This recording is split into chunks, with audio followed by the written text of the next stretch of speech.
Hey YouTube, this is my new 2019 Toyota RAV4 XLE all-wheel drive.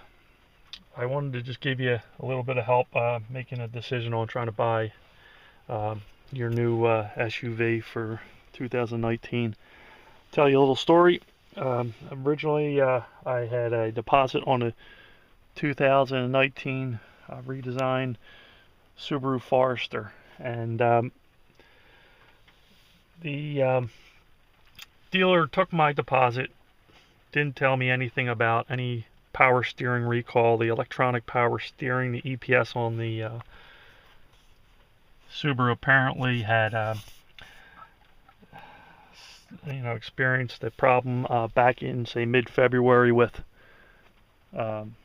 trying to go into production with their vehicle, and they had to stop production. I didn't know about it. So when I went back to buy the Subaru with my check made out, he told me he couldn't release the vehicle. So I ended up rethinking everything and saying, well, what else can I buy? So it ended up with the Toyota RAV4, and one of the deciding factors that came along with it was the fact that the Subaru, when I looked on the forums, I found out a little bit more about the power steering recall. That's why I was initially there, to find out about that. But also, somebody had gone through an extensive effort to deaden the noise, to put soundproofing in their Subaru Forester. They removed the whole interior, stripped that down to the frame, and installed everything before they put in sound deadening. So they had Dynamat, I believe they call it, underneath everything. I said, there's no way I would buy a CVT boxer engine that's going to make that type of noise. So that was my deciding factor on saying, hey, you know what, let's look for something else. So in the event that you're in the market for a new SUV, I'd give you a little bit of advice. Put a deposit on something after you take a test ride. If you really think it's what you like, then do the deposit, because what they'll end up doing is giving you a breakdown of everything in writing. You can then go through a cool down period and decide if it's for you. Make your best decision. There's a lot that goes on when you try to decide what's right for you. You listen to reviews on YouTube. A lot of it's subjective. A lot of opinions out there on what's good for you. I took some measurements, and I wanted to explain here. You have 21 inches, okay, from the door handle over to the console. I'm 180 pounds, about 5'10", 10 and a half. For me, it's adequate. I'm used to having pickup trucks. I love room, a lot more room, but I needed something that's going to give me good mileage, gas mileage. I drive approximately 500 miles a week. So for me, day in and day out, this constantly gets 29 miles to the gallon or better. And for me, this is much better than a truck. So I have to say, hey, if it's a little bit tighter in here, then it is. But me being only 180 pounds, wouldn't suggest a big guy, say 250 or so, to fit in this area. I think it would be too small for him. I did read in the owner's manual that this vehicle can hold a maximum of 900 pounds in passenger weight. So realize, there's a limitation there for the 4-cylinder engine. Also, this 4-cylinder puts out approximately 21 more horsepower than the Forester. So 203 horsepower was better than, say, the Forester engine, which is, give or take, I think it's 182 horsepower. So I wanted to give you some other measurements. I did measure the back here with the seats down, okay, and it's approximately from the back of the seats, the way they're adjusted now, the front seats to the back door close is 72 inches. So could you lay down back there in a pinch? Yeah, you could, if you're under 6 foot. On a diagonal, it's 80 inches, okay? It's not perfectly flat. And as far as, do you get solid support when you do put down the seats and measure from the back door to the back of the front seats? No, there's probably a good 8 inches that's unsupported the back seats, when they're folded, they just don't, you know, fully touch the back of the front seat. So you know, would it be ideal for laying down? No, but would it help you out if you had to pull over on a long highway trip and snooze? Yeah, it would definitely help. So it's raining outside right now, and I'll give you a quick walk around. I just you know, wanted to make a simple video, but try to answer some of the questions that could help you make a decision on a new RAV. Real pleased with the XLE package.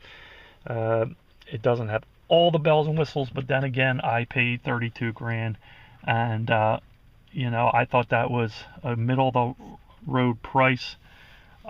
When you look at these RAVs, you go from the base model up to the, I guess, the soon to be offered hybrid. So the prices can really go skyward. I think if you're in the market for a vehicle, you know, and you're willing to pay upper 30s for it, well, there's a whole lot of other vehicles to also look into. One tip on buying, I had gone through TrueCar to get a you know, better price than just the, you know, walking into the dealership. So what it comes down to is I saved about 7.75% off the MSRP when I purchased this vehicle, and that was you know, given to me straight up when I went through. I used actually AAA. AAA put me to TrueCar. TrueCar connected me to Toyota, and then that went right from the MSRP window price on the sticker down 7.75%, and then you know, we had taxes and tags on top of that. But hopefully this helps you make a decision. I have over 200,000 miles of Toyota truck, you know, experience, and all my experience with Toyota has been excellent. No problems whatsoever. Recall issues were minor, if any, never really substantiated to proving anything was wrong with the Toyota. It was more of a precaution. So for me, I never had a Subaru. I heard good and bad things about them, and you know, not to knock Subaru, but for me, I know what I have with a Toyota. I know the resale values there when it comes to selling this to somebody else. I always believe, who's going to want my vehicle when I'm done with it? And that's one of my deciding factors on buying a vehicle. Not to solely buy it on what I like, but who's going to want this when I'm finished with it? So it has 17-inch wheels, exactly what I wanted. I did not want 19-inch tires or wheels. Too expensive to replace. The color is exactly what I wanted. The interior is exactly what I wanted. Looks pretty cool, the two exhaust ports coming out rather than a single one like on the Subaru. To me, my subjective opinion is this is more stylish than the Subaru. You know, for me, Subaru offered, as far as options, pretty much the same as what the Toyota had, or the Toyota had what the Subaru had. A lot of safety features and things like that. So you know, 6 one, half dozen the other.